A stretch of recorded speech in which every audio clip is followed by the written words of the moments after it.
As entrepreneurs, we all want to build great businesses. That's what AES Nation is all about, is accelerating our success.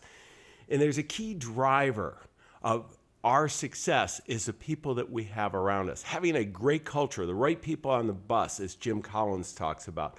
Well, I have a remarkable serial entrepreneur who's joining us today, and he's going to share with us some of his hard-learned lessons that have given him an unfair advantage as an entrepreneur. He's based in Montreal, Canada. He has built many businesses directly and indirectly. He's created over 1,000 jobs in Montreal. He's currently got a business with 145 employees. He is an amazing individual who's going to share some really great lessons that are going to help you accelerate your success even more. Stay tuned.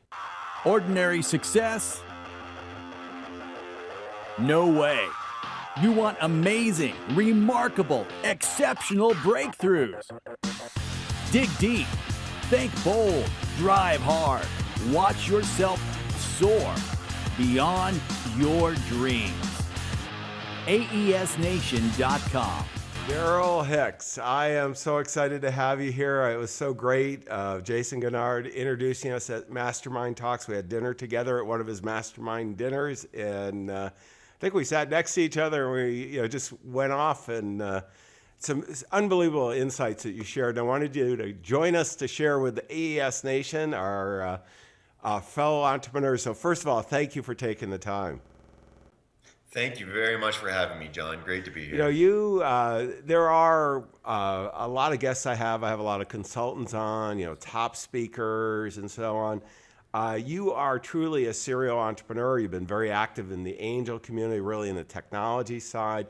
You have been building businesses for a long time.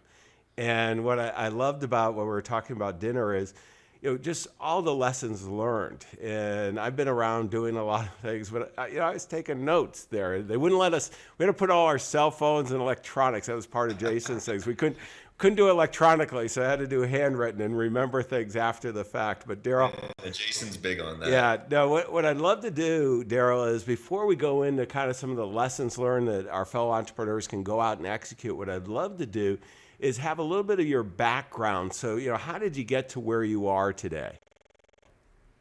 So I started out probably about 20 years ago when I was in my early 20s doing ITIS consulting. So we were installing proprietary firewall technology for telcos up and down the eastern seaboard. That was very much a business. Had a lot of fun. I was always been passionate about technology. But I've always enjoyed working with people even more, and I realized that really it was a business of trading hours for dollars. I wanted to get into some passive income. And one of my clients had an e-commerce business that really piqued my curiosity, and I pitched him on saying, hey, why don't we create a new business on the side, and let's get into the e-commerce business together, and I'll hire some developers, we'll build some technology to do the billing. And I had some great banking relationships back then, still do, and so we were able to facilitate all the merchant processing. And yeah, the rest is history. We started our first business on a $13,000 credit card, turned it into an 8-digit, very profitable business, which we later sold, and have just been kind of continuing on that role for the last 14 years now. Yeah, it is amazing. Most of us have pretty humble starts. There's a lot of credit cards involved, and it's not the processing part. It's us using them. But let me go to, what I enjoyed, particularly at dinner, we were talking, we were a number of other entrepreneurs, and we all got talking about culture. And culture means different things. We always kind of question what that is and so on. And you got talking about how it gave you a competitive advantage. So I want to dive into this. And one of the things that you said, and we've talked about, is that one of the most important things to you is getting rid of the culture of vampires. And I just thought, that's a term I hadn't heard before. And what are we talking about there, Darryl? Well, every business has culture vampires if you're not careful. You picture a flower garden. If you want to have a nice, healthy, vibrant flower garden, you got to tend to the weeds. And your A player employees that you bring in, I like to think of them as like, these beautiful exotic fish that you put in your aquarium. If you have fish in there that are just making a great big mess of the water, what happens when you get this murky, cloudy water is that your exotic fish are getting sick, they're getting slow and sluggish, and they just want to get the heck out. Unfortunately, culture is only as strong as your weakest link. If I had a story of someone when I first started my current business, Tungsten, about 4 years ago, I'd very carefully selected the first 8 to 10 employees I wanted to start with. And we had this one employee who was acting as a supervisor, and he was very authoritarian, very strict. I mean, he was getting results, but it was not in the way that we wanted to. We wanted a business that was much more about tapping into people's intrinsic motivators rather than imposing extrinsic penalties on them. And when we met with him and tried to do a little bit of coaching, he said, look, I'm putting up the numbers, I'm delivering the results, this is the way I'm going to do it, let me do my job. He wasn't too surprised when we let him go a couple of weeks later. We pulled a little company meeting out in the lobby, and we said to everyone, we wanted everyone to understand it's a sensitive thing. You're only a few months into your new business and now you're firing someone. It's a little bit of a jittery thing for people, but we wanted to explain, look, we have values, we have goals, we know where we're going and what we stand for, and this is not the kind of atmosphere that we want to create in here. Because the weakest link in your business, it tells everyone else what you stand for, what you'll tolerate as a leader, and you have to really think about what you want your identity to be. I mean, we all know that a company is nothing more than the people who are inside of it, right? So if you tolerate jerks and a-holes in your business, what kind of company do you have? A company that acts like jerks and a-holes. It's pretty obvious. Dave Ramsey's got a great thing that he talks about on this, where you're trying to build a company of thoroughbred horses. Every once in a while, you got to get the donkeys out, perform a donkeyectomy. So I really like that one. And the ironic thing that we've found is that if you get enough thoroughbreds in your company, the donkeys will often fire themselves. They don't feel like they fit. They're not comfortable. And that's something that I think has really helped us a lot, is making sure that everyone understands clearly from the get-go what our values are and what we stand for. And if they break those values, you fire people based on breaking those values, because your culture really is only as strong as your weakest link. And tolerating those people is going to suck the energy out of your company. Well, and Darryl, one of the things that as I look at this, I mean, this is something I'm a big believer in too. I've had as many as 400 employees in my current business. It's a virtual business or businesses, and I think it's even more important there, but it's important everywhere because, all it does is take one. And as you were saying, your experience, I mean, I was thinking of a few along the way, the various businesses I have. I could identify people, and some, unfortunately, I let stay longer than I should. And I'm sure our fellow entrepreneurs, as they're listening to us, I mean, they're thinking, Joe, Warren, Sally, there's somebody, and it creates so much disruption. But, as you do this, I mean, there's a lot of energy that goes into building culture. And, one of the things is you're, a data-driven guy, and we're going to go into that a little bit more of how you use that. But, are you seeing, the increase in productivity, forget all the fuzzy stuff about, having a great life and all that, which we all care about. But, that hard-driven guy that you let go was getting the results. What happens? Are you getting that advantage when you go ahead and, focus so much energy on culture? Absolutely. I really feel that we've learned some good lessons about why does culture matter. I mean, it started out because when I started my most recent business, I said, I want to build a business, to build it up to be $1 billion business, and I want to have fun walking into it every single day. I want to be surrounded with people that I enjoy working with, because I know that that really impacts me. And I want to attract the type of people that it really impacts them as well. Having, investing in the culture like this and creating an environment where everyone understands our values and are aligned with those values, especially we're in software, right? We're building technology, we're coding proprietary systems. Developers are in constant demand. I'm constantly fending off the headhunters that are coming and trying to poach my people with dreams and stories of better salaries and more benefits. But I can tell you actually twice now, I've lost senior developers to headhunters, happens to everybody, who have come back to me. One was 6 months later and the other one was a year later, saying, you know what? I would work for you for less money because it's you, because I know what you stand for and because of the environment that you've been able to create and the people that you're attracting. And success creates success, momentum creates momentum. And when you go down this page, it's kind of like what Seth Godin talks about in creating tribes. You shouldn't be shy to send a clear message out of what you stand for and who you're trying to attract, because it repels the people that aren't a good fit for you anyway. And the people that that really resonates with, they're going to come and they're going to be drawn to that. So to say that all of a sudden I'm getting back key people that I had lost twice. I mean, my turnover ratio, when I talk to fellow entrepreneurs who are in the technology space, my turnover ratio is way, way lower than the average of them. I haven't lost any key people that I really cared about losing in over a year now. I don't know many technology companies that can really say that. And that's in my project management, account management, senior developers, QA, anything from top to bottom. I want to, with this, I mean, this is such we can all think about when we lose someone who's talented. I mean, it's great when we hire someone that's talented, but the pain of losing someone who's really talented is just, I mean, it is awful. And it's not only awful in the effect, we've got to find somebody to replace them, but it's just the whole morale of losing those key people. On the other hand, when they're working with us and they're building the culture and it's their company, they're enrolled in it, I mean, it changes dramatically. I have very low turnover for the same reason.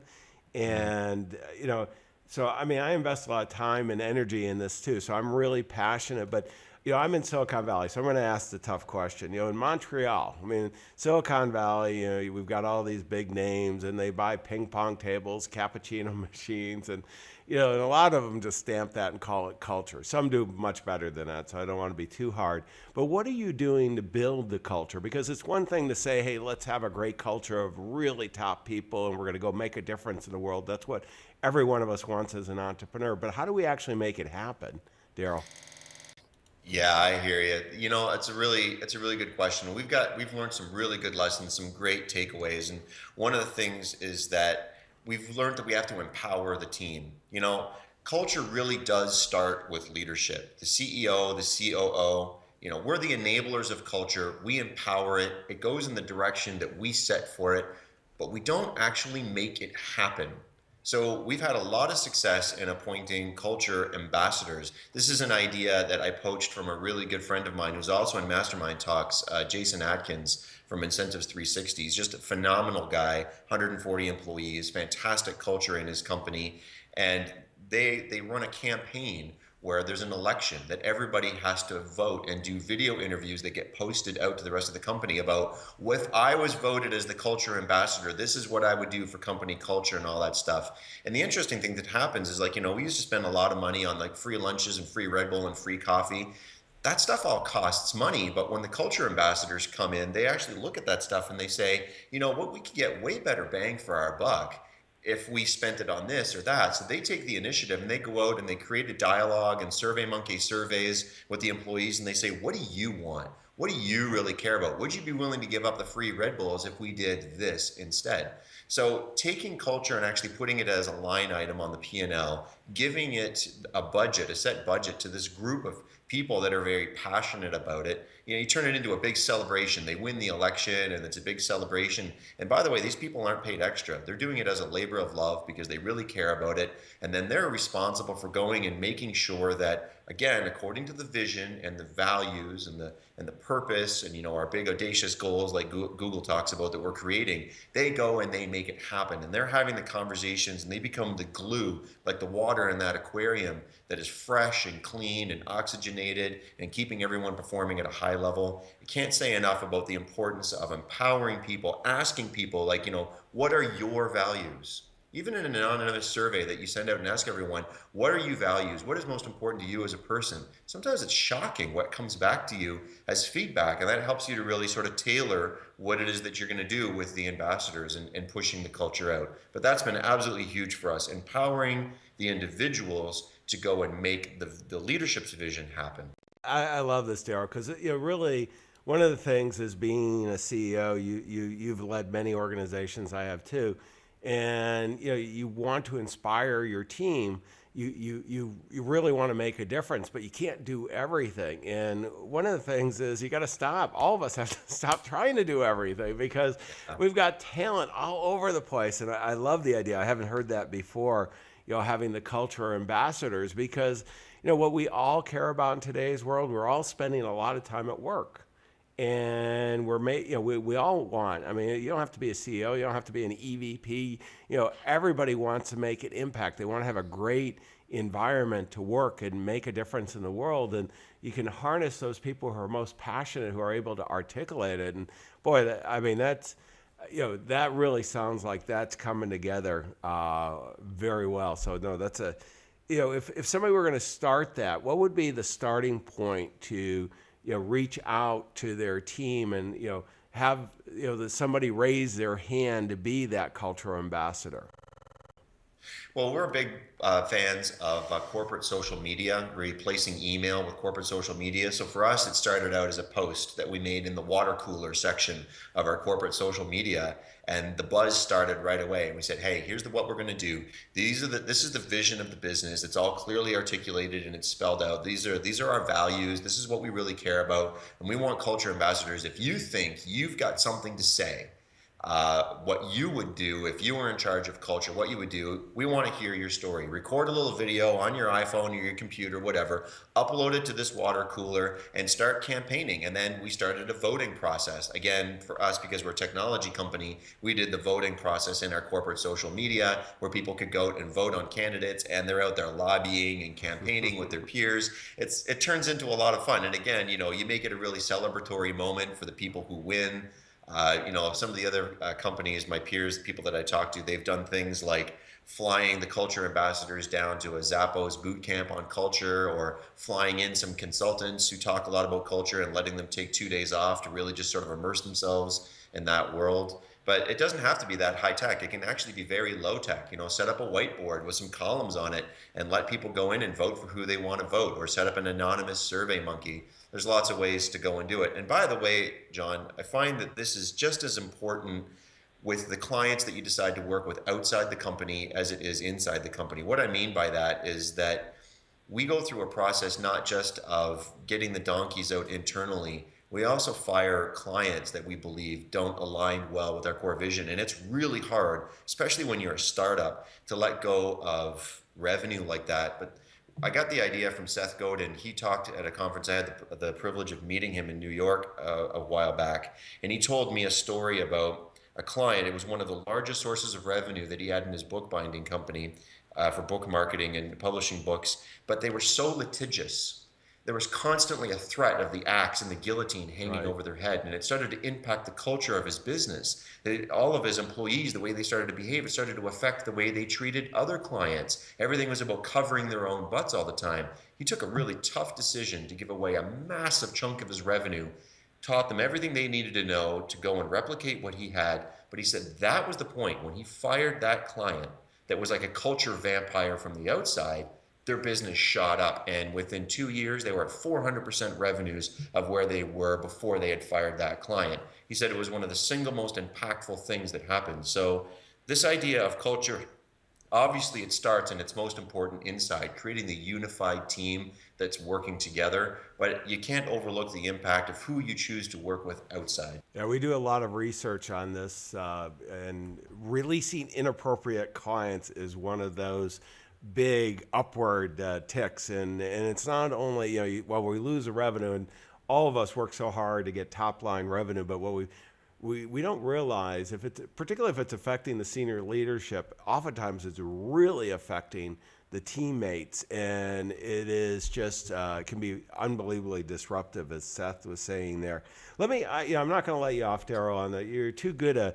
We're talking about a soft subject, and I don't think of you as a soft, fuzzy guy at all. But this is the reason why we're talking about it, is we both love results, and you're getting results.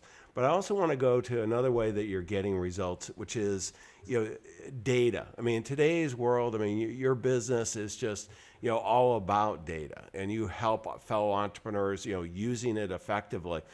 I know over the last year, the explosion of data, I track every Very good. I have so much data, and it's hard turning that data into knowledge and wisdom and actionable.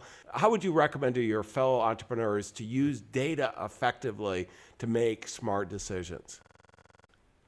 Well, it really starts with measuring like crazy. And it's easier now than it ever was. When we first started measuring, we had to do it the hard way. We had our own sort of silo of information. And, the challenge is a lot of e-commerce marketers, they're starting with a very small piece of business. And it's very hard to optimize a trickle, but it's very easy to optimize a flow. And for us, what we found is a book of business needed to be at about 1,000 customers that you're billing on a recurring basis before you can get in there and start to optimize it with our tools. But it's starting to change. That's no longer the case. You can now do these data appends. There's a lot of different databases depending on the verticals that you're in. If you're in direct response, you can be going out to Targus and Ameribase. If you're doing direct marketing in the mail, you can be working with Abacus and iBehavior. In fact, we have one direct marketing entrepreneur that we're an e-commerce company that we're working with. They actually got their response ratios on their direct mail marketing pieces to increase by 250% over 6 months by working with companies like Abacus and iBehavior to send them all the data on the people that are responding and have those companies come back and say, this is what we know about the customers that are resonating, that your product is resonating with, and you should be targeting more of these kinds of companies. If you're in the Well, I'm going to interrupt just for a second. Sure. We've done that, and we've had over 500% increase. So there you go. I mean, this Great is. validation. I just want to. I want everybody to be paying attention to this because this was something that I wish I had known earlier. It's one thing to collect the data and make it useful, but when we talk about appending, we're reaching out to some other group that has information about those individuals. And Darryl, my experience is for really nominal cost. I mean, it's not this huge expense. We can accomplish a lot. But I interrupted, but I just wanted to boy, if there's ever a time to pay attention to this, because I see so many people collecting data, including myself, that we're kind of all wondering, okay, how can we use it more effectively? Well, this is the answer. I'm really happy that you jumped in with that. That's great validation. We've also seen a lot of our online marketing companies have great success, similar results to what you're talking about, John, with LiveRamp and Newstar. If you're doing a lot of work on Facebook, you can get great profiling and segmenting from Accelerate. So there's all these companies out there that can feed you in extra data. But really, it's just about, do you care enough to pay attention? Do you want to go through that build, measure, learn feedback loop and iterate on what you're doing based on that data? And that's, I think, the even more important thing. The data is available. What are you going to do with it? Are you running on systems? And do you have a culture in your business that celebrates testing, iterating on things, taking this knowledge and actually putting it to good use, learning, and it becomes a momentum thing. Like momentum builds momentum, success builds success, and you really start to flow down that way. We've had some really fantastic results from just focusing on testing, and that's really why we ended up building a lot of our own proprietary systems in-house, is because as we were learning things, like, for example, I know more about you as a customer. I can go out to all these third parties that I recommended, but still for us, the single most powerful indicator that we have in the e-commerce business about what kind of customer you're going to be is the first 6 digits of your credit card.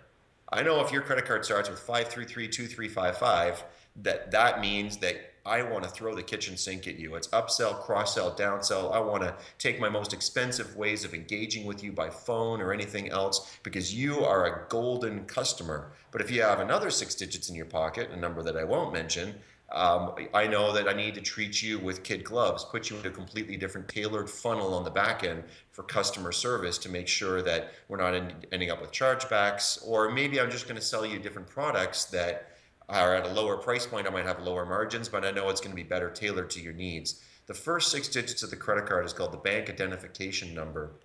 And customers that have a Bank of America platinum credit card behave very, very differently from someone who has an HSBC Nevada debit card or a JP Morgan Chase Visa debit card. And again, we had the luxury of being able to pull trends like that because we had millions and millions of records of e-commerce clients that we were able to pull together. But there are third parties out there that are starting to pull together that data. And even if you have a very small amount of customers in your own business, you can get a huge lift by going out to those third parties and say, I don't have enough data to learn this myself. Teach me what I can learn based on these customers, score them for me, pay this nominal cost. Sometimes it's pennies per record, and then use that. That's the key. Use it to actually go tailor your marketing efforts so that you're offering the best and most lucrative and high margin products to the right people and not to the other ones. And let's dive a little further into this, Darryl, because this is, to me, this was a big lesson over the last few years that I've learned, this whole concept of lead scoring where, both with your own data as well as appending the data, the ability to really judge kind of the qualifications. I'm going to go to matrix. I don't know what you do, but what we do is we're looking, okay, what is their qualification? We have the ability through outside data to be able to tell and profile them so we know roughly their income, their patterns for the type of businesses we're doing. And the second thing we look at is we're looking at level of engagement. How are they interacting with our businesses? And the ability to segment that and have campaigns, I mean, I got to say, it's changed our lives here. And I feel like we're just getting started on it. But, maybe kind of talk about how you see other entrepreneurs doing this and doing it well. Because, I didn't know what lead scoring was a few years ago. I mean, Targus is one of the groups that, I looked at how they could profile, for next to nothing, 50 different profiles for financial services. They would identify individuals, one, whether you're flying around in private jets, or the other, whether you're on the verge of filing bankruptcy and everything in between. And think of, for all of us as entrepreneurs, how valuable is that to know immediately? I mean, it's huge. We've got case study after case study that we've been putting together. I have a division of my business where it's just a fun sort of side business. It's a bit much more quality over quantity, but we act as a third-party administrator running the back office for some e-commerce partners that we handpick and select where we want to really help them out. And we do all this kind of modeling for them on the back end. We've seen significant lift in top-line revenue per customer, per 1,000 customers. Gross margin has been increasing, which, by the way, a kind of a rule of thumb, if anyone listening has an e-commerce business, there's a lot of great content that's been published on HubSpot about this, but a good rule of thumb is that your e-commerce business needs to be running at a minimum 70% gross margin. And then if it's not, you really need to get in there and do some optimization, because you're not going to be able to spend the money that you need on your acquisition. But you get so much more bang for your buck once you've done that on your acquisition by doing this lead scoring, by understanding. And then what do you do once you have that data, right? So there's a few things that we do. We take the top 15%. Once we've scored all of our customers, we look at, right now I think it's about 13 different data elements, and a lot of them are the same ones that you talked about. So first 6 digits of the credit card, area code and zip code, how many times have they logged into the website, how many times have they been visiting our website before actually signing up, tracking all of that information. How are you going to know if you're not tracking it, right? So it starts with tracking all that information, profiling these people based on your internal data. Then once you've got that, we flatten that data out, and we turn it into a score, 1 to 10. And we take the top 15%, highest profitability, lowest risk customers, and we put them into an outbound dialing campaign where we try to get them on the phone and we talk to them, we thank them for being our members, and that's where we go into the upsells, cross-sell, downsells. We make sure that what we're offering them is relevant. Again, you go out to these third parties, you learn about who they are, someone who's flying a private jet, someone who has a pet. Pet is a cat. I mean, the amount of data that you can get on people now is crazy. And so then, we've got really great pet insurance. We've got this pet club. You know what? We're going to give this to you for free, just as a special thank you for being with us. You got a customer for life after that. And the bottom 15% most risky customers, we also do outbound campaigns on them, but it's about holding their hand, doing fraud scrubbing, making sure that we've got the right customer on the books. In e-commerce, we struggle a lot with chargebacks. So being able to mitigate that risk, we've significantly reduced chargebacks. I can give you exact numbers of some of the case studies if you're interested in what we do, but there are massive impacts that we've been able to have in increasing revenues and lowering the risks. Well, and this is, we're all in commerce. Whether you're in e-commerce, you're in commerce, and all these things apply. So, this is really powerful, Darryl. I'm going to switch to another segment, and this is the book of the day. You are a lifelong learner. That's why we're hanging out together at Mastermind Talks. You're out there making a big difference. what would you recommend to your fellow entrepreneurs that they should be reading? You know, it's a book that I wish that I would have read a lot earlier in my career. I had an e-commerce product I got really passionate about. I invested 7 digits into it and it completely flopped and failed. I haven't completely given up on it. We just recently resurrected it using the principles from this book, The Lean Startup by Eric Ries. And if you're interested in getting a startup and really making sure that you avoid the kind of waste that I went through in that particular product, I can't tell you already early on, we're seeing so much greater ROI by applying the principles that we learned in that book for how you want to get a product out there, especially something that's direct to consumer facing. But the principles work just as well in B2B and for nonprofits. I can't say enough good things about what we've learned from that book. No, it is a great book. Let me go to the next segment. This is the application of the day. And on your smartphone, what would you be recommending to your fellow entrepreneurs? I love Pipedrive. I had such a horrible time organizing all of my biz dev, and we're all out there and we're forming great relationships with people. I dump stuff in Trello, and then once it's in Trello in my task list, now what do I do with it? For actioning. Pipedrive has been transformational for me. The desktop app is great, but having it all synced right there as a smartphone app, the dashboards, I feel like nothing slips between the cracks anymore. I'm not losing track of people. It's really been a life changer for No, me. I'm not familiar with that one, so I'm going to take a look at that. And let's go to the next segment, which is resources. We've been talking about a lot about what you're doing. Tell me a little bit about your business, and I'm going to put up on the screen your corporate website. Right. So Tungsten Revenue has a couple of divisions. One is the e-commerce division where we act as a third-party administrator and we run the back office on a profit share. It's never a revenue share like a lot of TPAs do, third-party administrators. We actually always do ours on a profit share because I find it aligns our interests much better. The more profit you make, the more profit we make. We're in this together. And the second division is the SaaS division, where all the technology and tools that we leverage in our own e-commerce efforts as well as in our third-party administration, we're really taking them and spiking them out. And we're making a big play right now. We've formed a new joint venture relationship with a Fortune 300 financial institution to do something that's never been done before, opening up bank accounts electronically in real time in all 50 states and leveraging that to completely automate and turn a very paper process in the payment of insurance premium, especially major medical health care, and turning that into a completely electronic process end to end between the payroll, the insurance carriers, the employers, and the employees. I'm really excited about that. And then obviously applying our data-driven skills and all of our analytics into optimizing that business. So we got the technology and we've got the e-com division. And Darryl, how would they reach out to you if somebody was interested in that service to explore that further?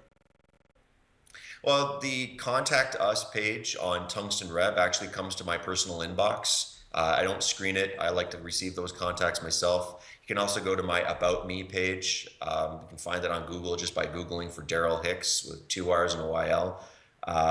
And you can see some of the videos and talks I'm giving. Obviously, a link to this wonderful podcast will be on there and a few things like that. But it's pretty easy to find me, or just email me at dhicks@tungstenrev.com. Darryl, this is great. Let me go to the last segment here. And this is all about takeaways, so how we can accelerate. And I've got a whole bunch of notes. And I mean, this has been one that you definitely should go, to aesnation.com, get the show notes, download the transcription. We'll have all the links to everything we talked about because there were a lot of great ideas there.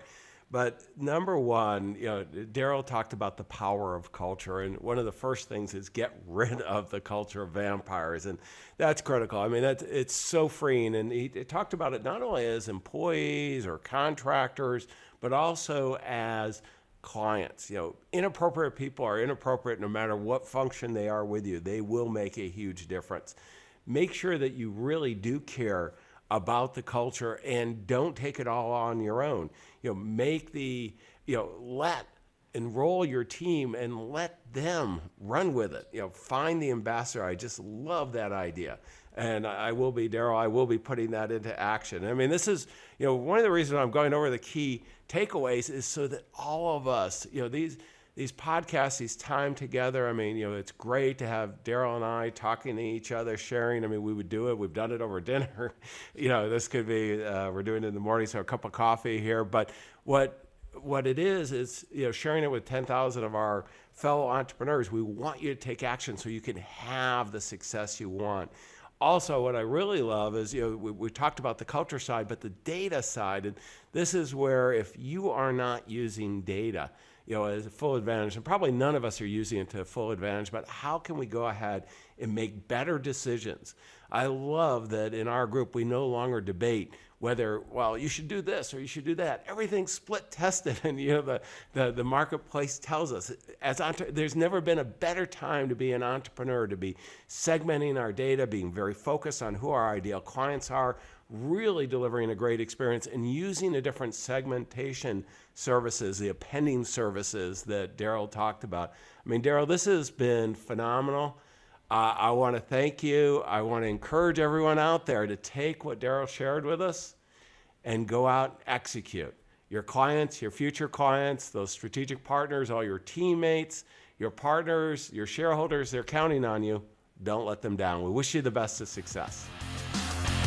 Exceptional, remarkable breakthroughs. AESNation.com.